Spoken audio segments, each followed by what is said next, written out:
കാസിനെ രഹസ്യങ്ങൾ ചോർത്താൻ വേണ്ടി നമ്മുടെ സുലൈമാൻ എന്തൊക്കെ ത്യാഗം ചെയ്യുന്നത്. ഇവിടുത്തെ പോലെ കോഴി ബിരിയാണിയും ചിക്കൻ ഫ്രൈ അവിടെ കിട്ടുമോ? ശരിയാ, ആ വർമ്മന്മാരുടെ ഇടയിൽ കിടന്ന് പുല്ലും വൈക്കോലും തിന്ന് ഒരുമാതിരി മുരുങ്ങാത്തൊരു പരുവത്തിലായി. സുലൈമാനെ ഇങ്ങോട്ട് വിളിച്ചാലോ? വേണ്ട വേണ്ട വേണ്ട. അവനിവിടെ കയറി വന്നാ കൊട്ടാരത്തിനോട് സംശയിക്കും. ചെല്ലിമേ കോഴി വരിച്ചിരിപ്പില്ലേ, അത് കുറെ പൊതിഞ്ഞെടുത്ത് സൂത്രത്തിൽ അവനുകൊണ്ട് കൊടുക്ക്. അല്ലാത്ത ബുദ്ധി. എന്താ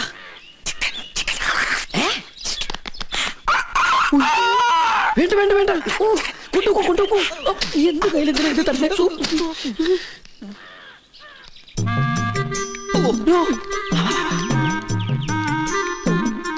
എന്താ ഈ ബുദ്ധി? ഈശ്വര കോഴി മുറുക്കാനാ? മുറുക്കാൻ മുറുക്കാൻ ആരും എന്നെ തെറ്റിദ്ധരിക്കരുത്. മുറുക്കാൻ എന്നാ നമുക്ക് അങ്ങോട്ട് മുറുക്കലൊക്കെ പിന്നെ ഇങ്ങോട്ട് വരിക. കാര്യസ്ഥനായരെ അസലായി നിക്ക. ഊണ് കഴിഞ്ഞിട്ട് ഒന്ന് മുറുക്കണോന്ന് നിരീക്ഷിച്ചിരിക്കുകയായിരുന്നു. ഇയാളും തുടങ്ങിയോ ദുശീലം? തുടങ്ങി 2 മിനിറ്റ് മുമ്പ് തുടങ്ങി. നിക്ക, അങ്ങ് തരിക. തരില്ല. ഇങ്ങ് തരിക. പറ്റില്ല. ഇങ്ങ് തരികന്ന്. എന്നാ ശരിയാവില്ലെന്ന്. ഒരു നമ്പൂരി ചോദിച്ചാൽ നായര് കൊടുത്തിരിക്കണം, പ്രത്യേകിച്ച് മുറുക്കാൻ. ഇത് ഞാൻ തരില്ല. പറഞ്ഞില്ലേ ഇങ്ങ് തരിക.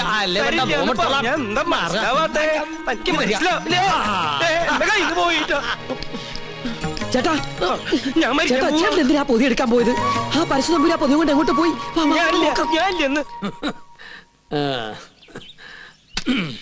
ചവയ്ക്കാൻ കൂടണോ? പിന്നെന്താ കൂടാലോ. ഒരു രസാണ് ഊണ് കഴിഞ്ഞിട്ട് ഒന്ന് ചവയ്ക്കണത്. എന്താ ഇത്? ശിവ ശിവ, എന്തായി കാണണേ?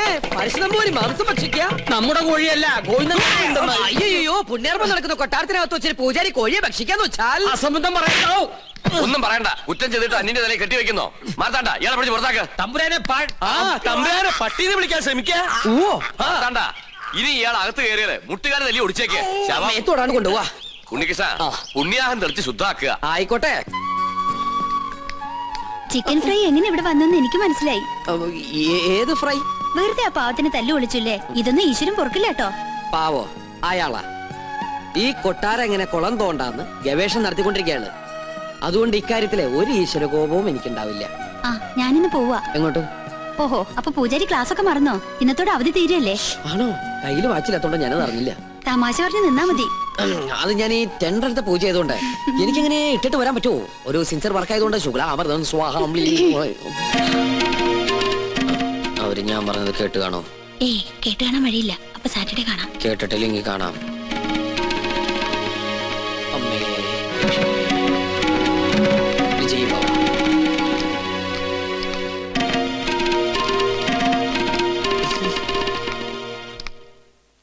എന്താ ഉണ്ണികൃഷ്ണനായിട്ട് സംസാരിച്ചത്? ഏയ് ഒന്നുമില്ല, ഗോപികയെ കുറിച്ച് പറയായിരുന്നു. എന്നെ കുറിച്ചോ? എന്തു പറഞ്ഞു?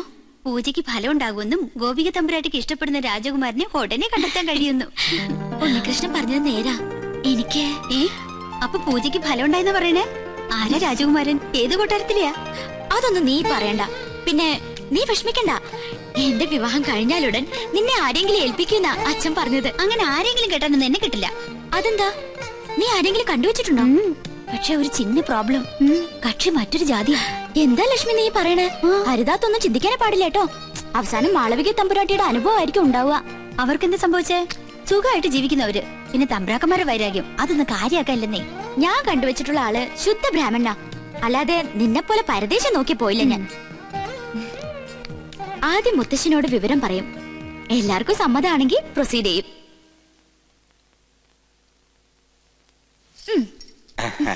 എന്തോ ഒരു കാര്യസാധ്യത്തിന് വേണ്ടിയുള്ള പുറപ്പാടാണെന്ന് മനസ്സിലായി. അങ്ങനൊന്നുമില്ല മോളെ.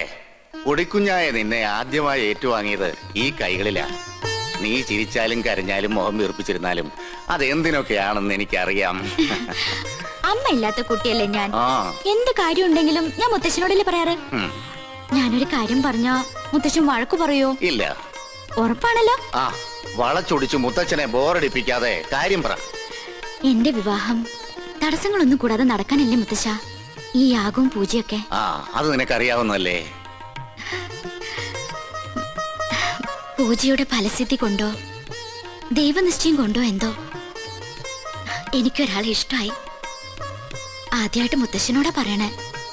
ഞാൻ ഇഷ്ടപ്പെട്ട ആളോട് പോലും ഇക്കാര്യം പറഞ്ഞിട്ടില്ല. കാരണം പഴയ ചരിത്രം ഇനി ഈ കൊട്ടാരത്തിൽ ആവർത്തിക്കരുത്.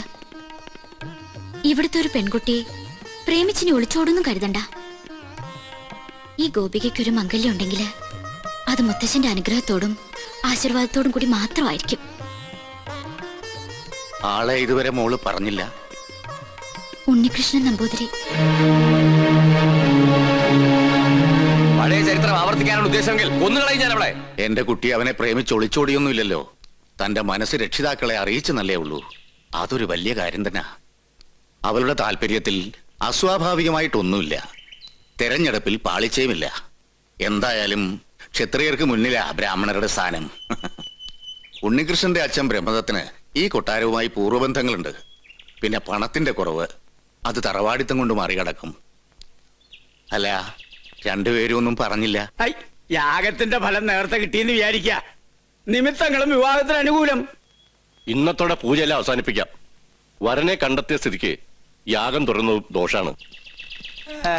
താൻ എവിടെ പോയി കിടക്കായിരുന്നു? ഞാൻ കോർപ്പറേഷൻ ഓഫീസിൽ പോയി ചെയർമാനെ കണ്ടില്ല. ചെയർമാന്റെ വീട്ടിൽ പോയി ചെയർമാനെ കണ്ടില്ല. എനിക്ക് ആകെ ഒരു ടെൻഷനാ. ചെയർമാനെ കണ്ടില്ല. ചെയർമാനൊക്കെ അവിടെ ഇരിക്കട്ടെ. അവിടെ ഇരിക്കട്ടെ. എടോ, പൂജ ചെയ്യാനെത്തിയ ഉണ്ണികൃഷ്ണൻ. അത് ഉണ്ണികൃഷ്ണൻ തന്നെ അല്ലാന്ന് നിങ്ങളെ ആരോ? താൻ എന്തൊക്കെയാ പറയുന്നേ?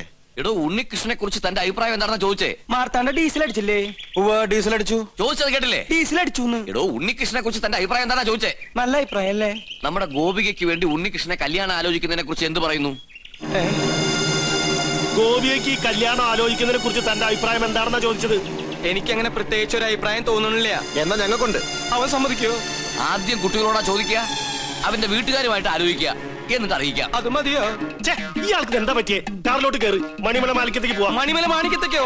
അത് ഉണ്ണികൃഷ്ണന്റെ വീടല്ലേ? ഞാനില്ല. എനിക്ക് അമ്പലത്തിൽ പോകണം. 4 മണിക്ക് വഴിപാടുണ്ട്. ഈ വേഷത്തിലോ? എന്താ ഈ വേഷത്തിൽ പോകൂടെ? താൻ എങ്ങോട്ടും പോണ്ട, കാറിലോട്ട് കയറി. തനിക്കല്ലേ വഴി നിശ്ചയുള്ളൂ. ഞാൻ വന്ന വഴി പോയ വഴിയൊക്കെ മറന്നു. മറക്കേ, 2-3 വട്ടം താൻ അവിടെ പോയതല്ലേ? എനിക്ക് എന്താണെന്നറിയില്ല, പെട്ടെന്ന് ഒരു മറവി. സ്വപ്നാംബുലിസം. അത് ശരി. അപ്പൊ ബാധ ശരിക്കും ഒഴിഞ്ഞിട്ടില്ല.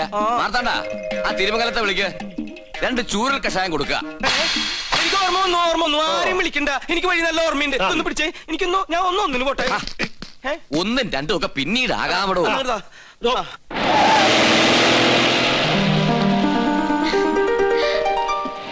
ഉണ്ണീഷ്ണ, പോയിട്ട് വരാം. പോയിട്ടോ. ടാറ്റ. ഇയാളെന്താ കഥകളി കാണിച്ചോണ്ട് പോകുന്നു? നീയാൾക്ക് ശരിക്കും ബാധ കൂടിയോ?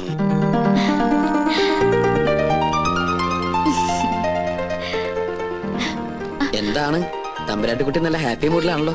കാര്യമുണ്ട്. എന്താണാവോ? അതെ, എനിക്ക് വേണ്ടി കല്യാണം ആലോചിക്കാൻ എല്ലാരും കൂടി പോയിരിക്ക. അപ്പൊ താൻ സമ്മതിച്ചോ കല്യാണത്തിന്? എന്താ മുഖത്തിനൊരു വാട്ടം? ഏയ്, ഒന്നുമില്ല. ആരാണ് ആ ഭാഗ്യവാനായ ചെറുപ്പക്കാരൻ നോർത്താ? ആളെ ഞാൻ പറയില്ല. വേണമെങ്കിൽ തൊട്ട് കാണിക്കാം.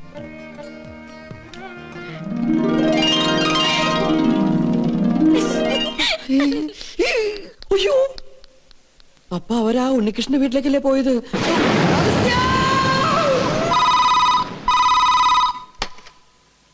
ഹലോ, ഉണ്ണികൃഷ്ണന്റെ വീട് തന്നെയല്ലേ? അതെ. ഉണ്ണികൃഷ്ണ, ചെയർമാൻ ദാമോദരൻ നമ്പൂതിരി പറഞ്ഞിട്ട് വിളിക്കുക. ഉണ്ണികൃഷ്ണൻ വീട്ടിലുള്ള കാര്യം ആന്റണിയുടെ ആൾക്കാർ അറിഞ്ഞു. പോലീസ് അന്വേഷിച്ചു വരാൻ സാധ്യതയുണ്ട്. തൽക്കാലം നീ അവിടുന്ന് പൊങ്ങുന്നതാണ് നല്ലത്. അതുപോലെ സംഗതി ഏറ്റുന്നാ തോന്നണത്. എങ്കിൽ തമ്പരാക്കന്മാരെ എത്തും മുമ്പ് നമുക്ക് അവിടെ എത്തണം. വാ. എന്നിട്ട് നേതൃത്വത്തില് അത്യാവശ്യമായിട്ട് ഒരിടം വരെ പോണം. പിന്നെ എന്നെ അന്വേഷിച്ച് ആര് വന്നാലും ഒന്നും പറയണ്ട. എന്താ മോനെ, എന്തിപ്പുണ്ടായേ? പേടിക്കാനൊന്നുമില്ല. ഞാൻ ഇവിടെ വന്ന കാര്യം ആന്റണിയുടെ ആളുകൾ അറിഞ്ഞു. വണ്ടി നിർത്താൻ പറഞ്ഞില്ലേ? എന്താണോ? ഞാൻ ഒന്ന് ഇറങ്ങട്ടെ. എനിക്ക് മൂത്രമൊഴിക്കാൻ മുട്ടുന്നു. യാത്ര തുടങ്ങിയിട്ട് 3-4 പ്രാവശ്യം ആയല്ലോ തന്റെ ഈ മൂത്രമൊഴിപ്പ്. അസുഖ. തൽക്കാലം നമുക്ക് ഈ യാത്രയൊന്ന് മാറ്റി വെച്ചാലോ? വേണ്ട, താൻ പോയി ഒഴിച്ചിട്ട് വാ. എന്നാ ജീപ്പ് ഒന്ന് മാറ്റിയിടൂ. എന്തിനാ? മൂത്രമൊഴിക്കാൻ. ജീപ്പിനകത്തോടെ മൂത്രമൊഴിക്കുന്നത്? എന്താണോ? ബാഗ് എടുക്കാനാ. ബാഗിനകത്തോടെ മൂത്രമൊഴിക്കുന്നത്? പോയി ഒഴിച്ചിട്ട് വേണോ? ഇയാളെ